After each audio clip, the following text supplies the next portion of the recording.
The AR-15 is not a military weapon. But it has looks never like been a military weapon. It looks like one, Rich. How do you answer that? Well, it looks scary, Rich. Answer the question, Rich.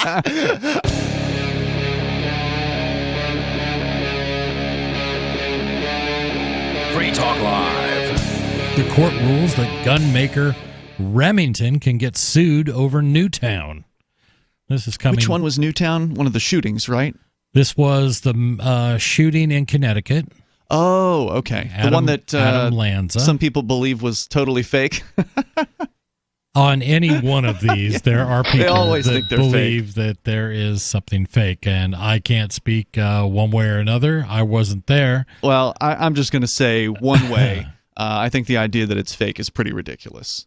I mean, the idea that everybody who was involved in that is some kind of a so-called crisis actor, that people didn't actually have their children taken from them by violence on that day, just seems to be a level of delusion to me. Obviously, none of us were there, but come on. How do you fake that? That's nonsense. And it underestimates the ruthlessness of the government. I mean, it's much easier to do what it's widely acknowledged that government did in Lakeland, Florida, which is basically know that there are somebody's about to blow, get 70 calls or something the Lakeland police got about the Florida shooter. Just ignore it. You don't need a conspiracy. You don't need to fake a shooting if you can just shove large populations full of psychotropic drugs and see what the 1 in a million reactions do. Right. And then once he does go off the rails and start shooting, hide behind the police car. Yes. Yeah. Broward's cowards. It's not just Broward. Remember, Broward was the guy who hid behind the police car in. That's the county sheriff. Yeah, that was the Broward County sheriff. But they let him go. But I remember. And now he's suing to get his job back. Okay, but I remember officer safety going all the way back to 1998 or 7, whenever it was the Colorado shooting. After Columbine. Columbine was, because the officers in that case, if I recall correctly, hid outside until all the shooting stopped.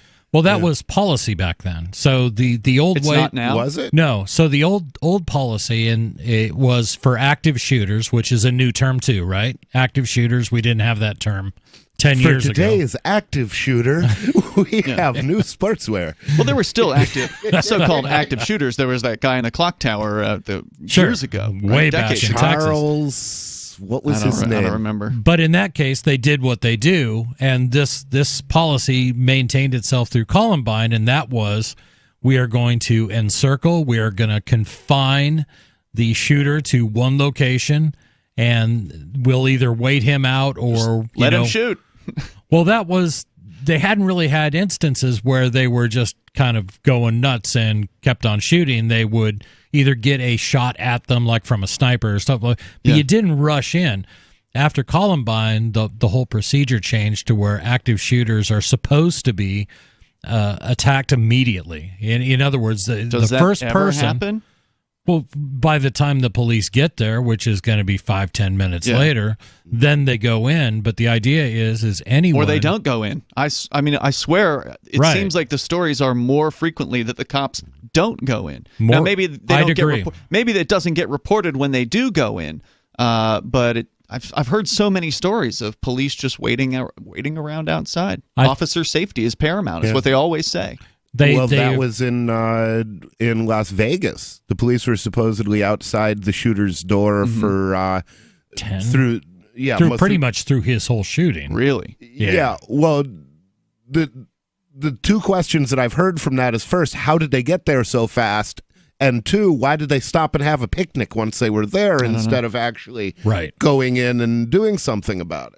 I don't know. I don't think these things are fake, but I do think that there are a lot of lies that come to us about these school shootings.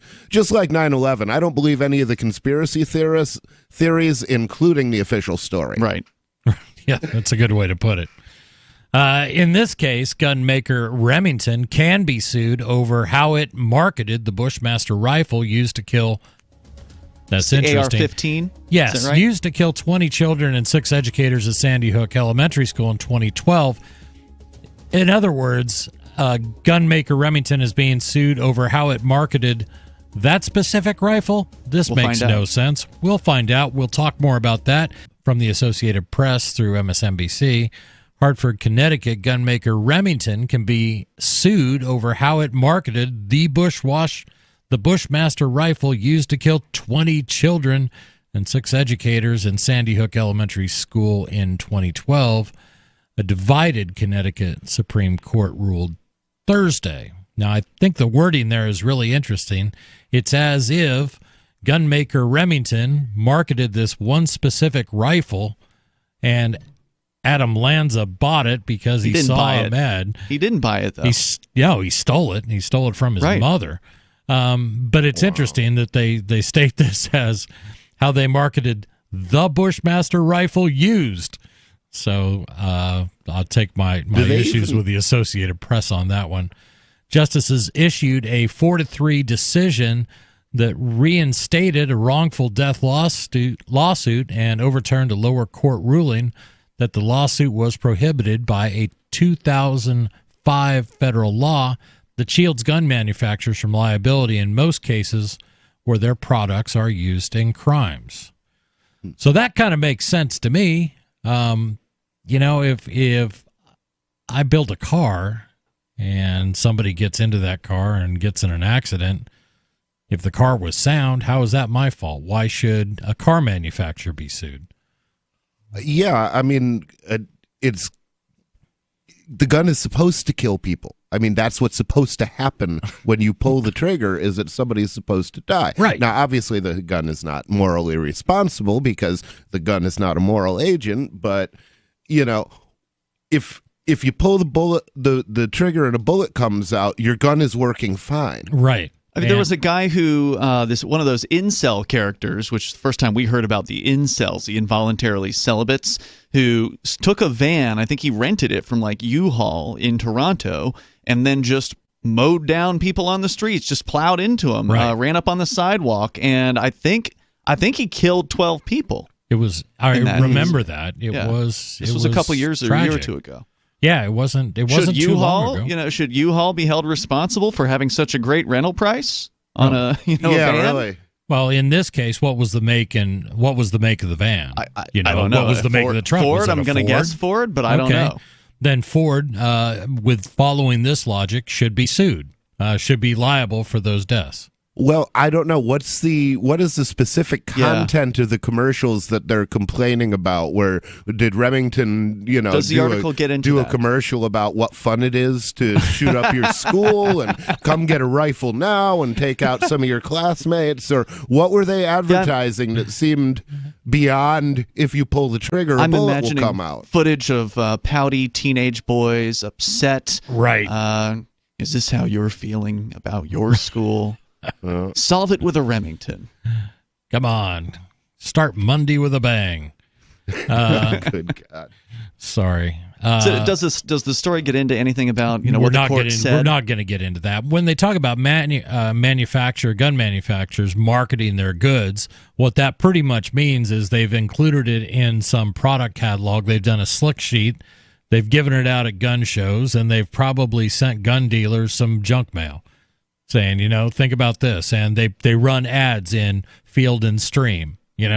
That's marketing. It's not like you're buying network TV time to show during Modern Family what a great rifle the Bushmaster is. Yeah, you don't see a lot of gun advertisements on TV. That's interesting, and you are right. I cannot remember ever seeing one in modern times, and I wonder if there's some federal law like there is against, advertising alcohol and things like that. I think alcohol you can advertise, but cigarettes you can't. You can't show anyone drinking.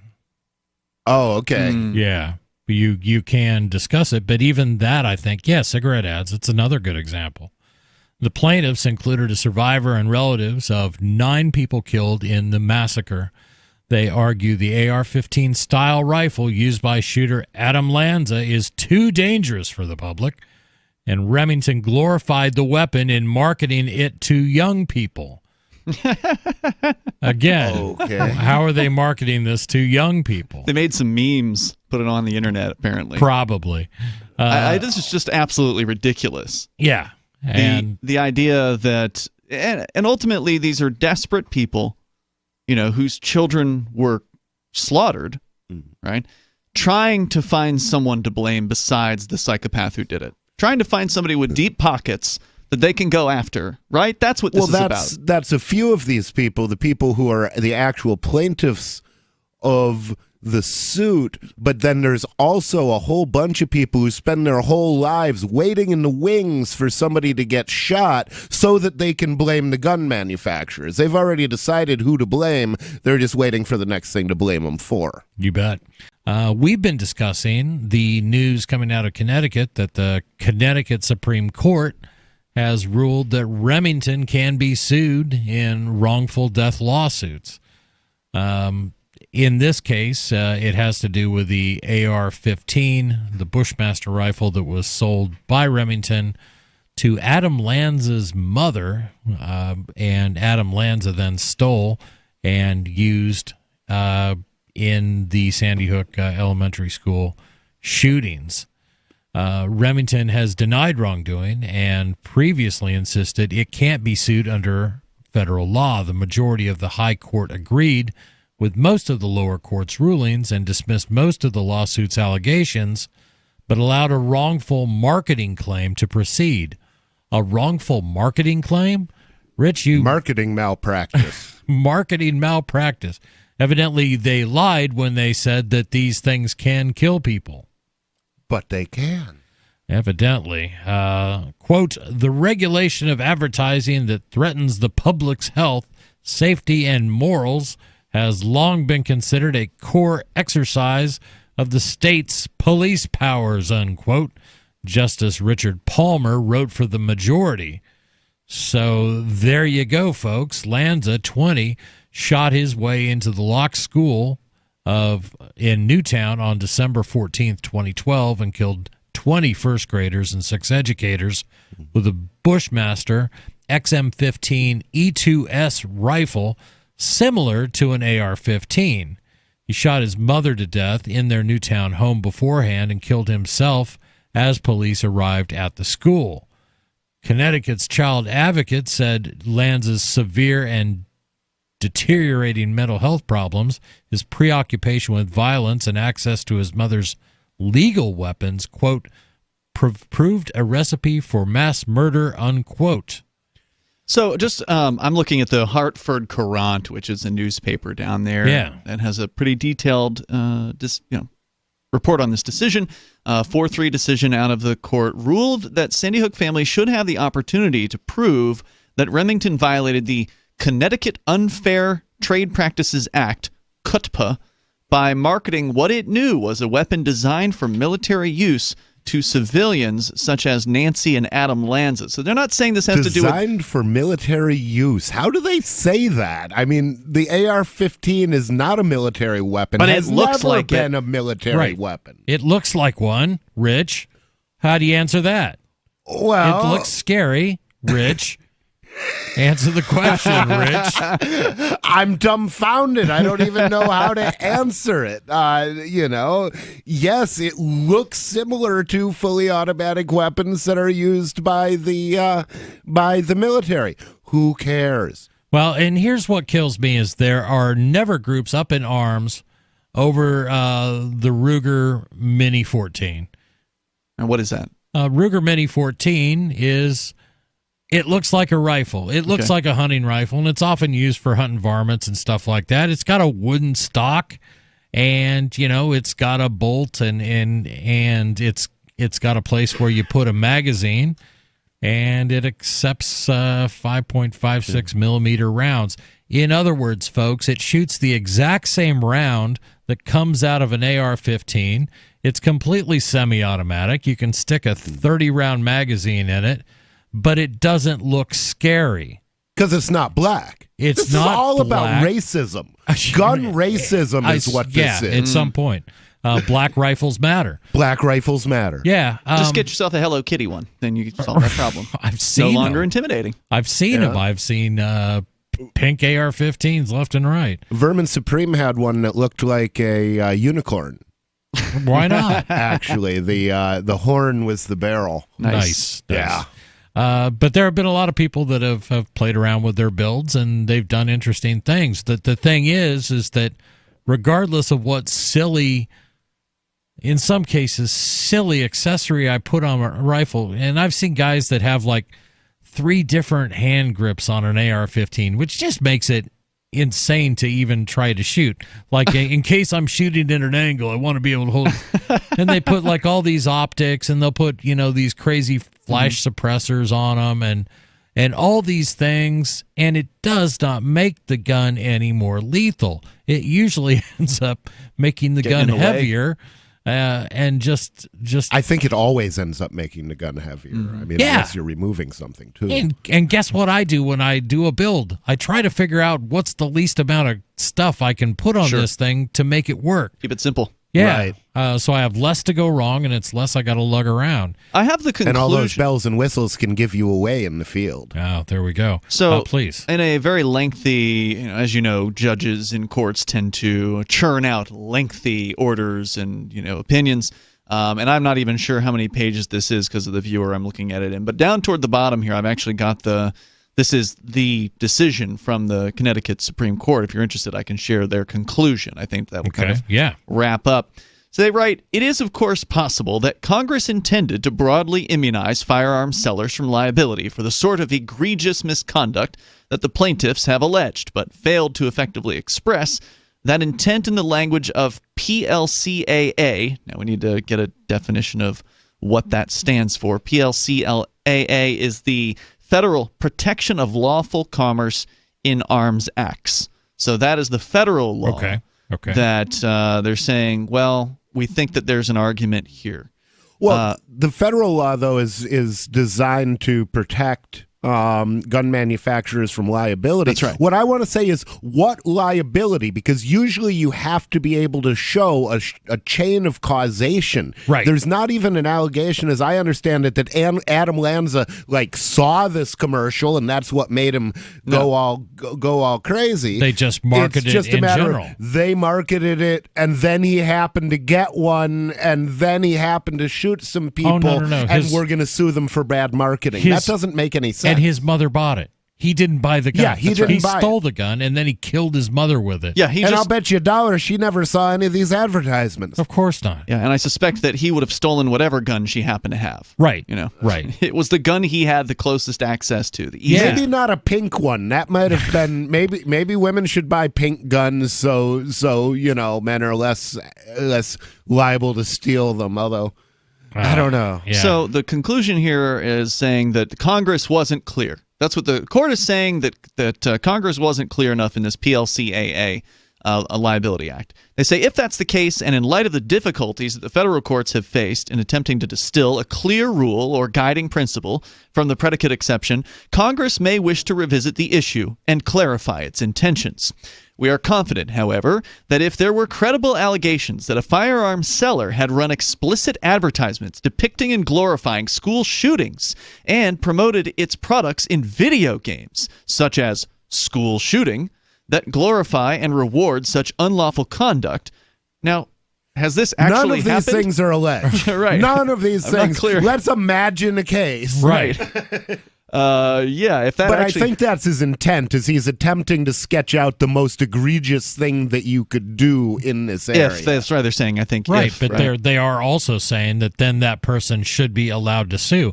They're not coming out, if I'm understanding this correctly, they're not coming out and saying Remington is liable. What they're arguing because simply this is an appeals court. Correct. They're not charged with evaluating the evidence. They're only charged with finding whether there's some possible theory under which there could be liability. Right. So it sounds like this appeals court made the right decision, and that this case is then going to go back to lower court and lose, is my prediction. I would hope There's so. a chance of that happening here. So going on, says, and if a troubled young man who watched those advertisements and played those games were inspired thereby to commit a terrible crime like the ones involved in the Sandy Hook massacre, then even the most ardent sponsors of PLCAA would not have wanted to bar a consumer protection lawsuit seeking to hold the supplier accountable for the injuries wrought by such unscrupulous marketing practices. That is not this case, and yet the Right. underlying legal principles are no different. Once we accept the premise that Congress did not intend to immunize firearms suppliers who engage in truly unethical and irresponsible marketing practices promoting criminal conduct, and given that statutes such as CUTPA, which we need to get that definition for you here. Yeah. But it was, CUTPA the is the federal Connecticut. law. Oh, Connecticut No. law. The first Okay, I'm one. sorry. The first one was the federal one. This one is the Connecticut Unfair Trade Practices Act. So I'll finish up with their opinion. There's only a couple more paragraphs, relatively short for legalese. Yeah. Coming up. Yeah, and we'll get to that when we get back. But we were talking about this this decision by the Connecticut Supreme Court. You said you had a little bit more on that? Or? Yeah, I'm just reading from their 71-page long decision here. And we're not going to read all the 71 conclusion, pages. which thankfully is just a few paragraphs. Right. Where they bring up this what-if scenario surrounding Remington firearms and the school shooting at Sandy Hook. Right. And they bring up this, literally saying, if there were credible allegations that a firearm seller had run explicit advertisements depicting and glorifying school shootings and promoted their products in video games such as school shooting that glorify and reward such unlawful conduct. So again, there's a game. They have actually had a footnote there, so I went and I looked up the footnote to see what they were referring to. And at some point, they were introduced over this trial to this game called School Shooting.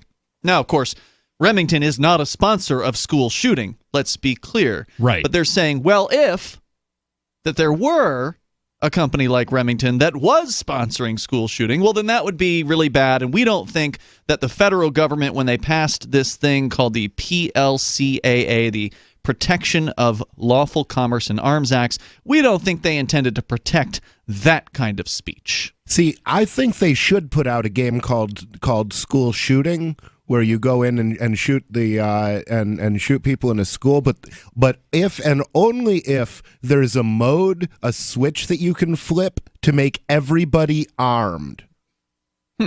I think it would be a very short game in that mode.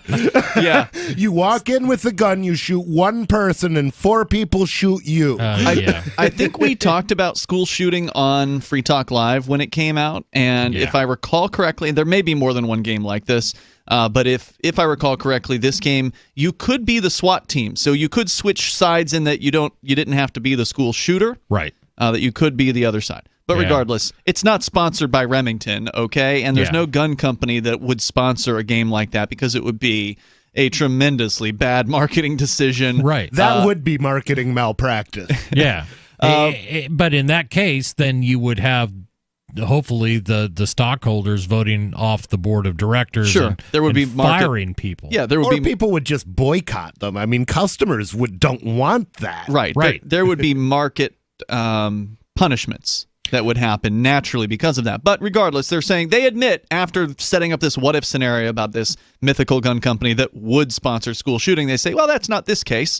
And yet the underlying legal principles are no different. They say once we accept the premise that Congress did not intend to immunize firearm suppliers who engage in truly unethical and irresponsible marketing practices promoting criminal conduct, and given that statutes such as CUTPA, which is the Connecticut trade something or other, anyway, I'll get back into that, are the only means available to address those types of wrongs. It falls to a jury to decide whether the promotional schemes alleged in the present case rise to the level of illegal trade practices, and whether fault for the tragedy can be laid at their feet. I just can't comprehend that in any way, because the fault for a school shooting has to do solely with the school shooter. Individual. The individual, a person, decided that they were going to cause mayhem, create this heinous event, and their finger is the only finger pulling the trigger. Until you pull the trigger on a firearm, nothing happens. It's just a piece of metal. Yeah, and it's but they're going to try to argue that the marketing materials in this case, which were somehow geared towards encouraging people to do untoward things. Yeah, and it seems completely implausible to me that would be the case, having seen firearms magazine advertising. Exactly. That's what I was going to say. I've never seen an ad saying, if the next time you go to do a school shooting, think Remington. Who would do that? Nobody does that. And there's nothing that even anything like fires X amount of rounds per second to knock down the bodies. I mean, unless it says to knock down the cheerleaders, there's. So even in military magazines, military trade journals and things like that, I mean, it's going to show soldiers in action. But what does that have to do with deciding to go in and kill a bunch of first graders? Well, it has nothing to do. As you pointed out, Rich, all they're doing here in this case is they're remanding the case back to, I think, Bridgeport Superior Court there in Connecticut. And telling them they got it wrong. And they're saying, you can allow this case to proceed. They say here, for the foregoing reasons, we conclude the trial court properly determined that although most of the plaintiff's claims should have been dismissed, so saying, yeah, you were right about throwing out 99% of the case, but in this one instance, they say the PLCAA, that's the federal firearms thing, doesn't bar the plaintiff's wrongful marketing claims, and that, at least to the extent that it prohibits the unethical advertising of dangerous products for illegal purposes, CUTPA, which is the Connecticut Unfair Trade Practices Act, they say CUTPA qualifies as a predicate statute, specifically if the defendants did indeed seek to expand the market for their assault weapons through advertising campaigns that encouraged consumers to use the weapons not for legal purposes such as self-defense, hunting, collecting, or target practice, but to launch offensive assaults against their perceived enemies, then we are aware of nothing in the text or legislative history of PLCAA to indicate that Congress intended to shield the defendants from liability for the tragedy that resulted. So they're not saying that they've even seen this evidence, because that's not what their case would have been about. Right. The Supreme Court hasn't seen whatever the alleged marketing practices are that they're talking about. They're just saying, well, we think you should be able to show that to the Superior Court. Yeah, that's what they're saying. There is a possible interpretation under the law. They're saying it's not impossible for this case to win. Free Talk Live. Listen live 7 to 10 p.m. Eastern, or grab the podcast. It's all at freetalklive.com.